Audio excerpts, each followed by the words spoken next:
Sweet and low.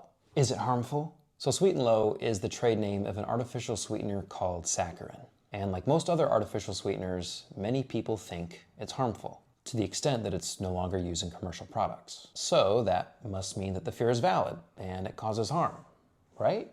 Well, to know this, we have to take a little trip down memory lane. And you might want to watch to the end because there is something surprising about saccharin that most people don't know. So saccharin was the very first of the artificial sweeteners discovered in 1879. Concerns about its safety started in the 1970s when research discovered bladder cancer in rats. Because of this, the FDA tried to ban saccharin in 1977. But much of the public actually didn't agree with this. So instead, the FDA started putting labels on products that contain saccharin to warn of its carcinogenic potential. However, further research showed no bladder cancer in humans. The reason the rats developed cancer, which was mostly male rats, was because of the unique pH of their urine. This unique urine pH combined with saccharin created microcrystals which damaged the lining of their bladders. To repair the damage, their bodies overproduced cells which led to tumor growth. But again, this was not found in humans. So the FDA removed the warning labels, they reversed their position in 2001,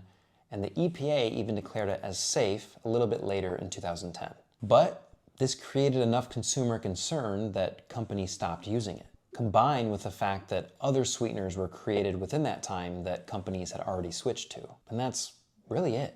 Of course, you can see how this narrative would freak a lot of people out and leave some negative, lasting impressions, despite the fact that it was later shown to be fine.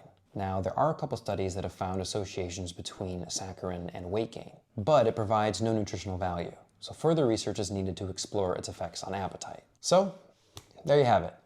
Yet another vilified substance later found not guilty.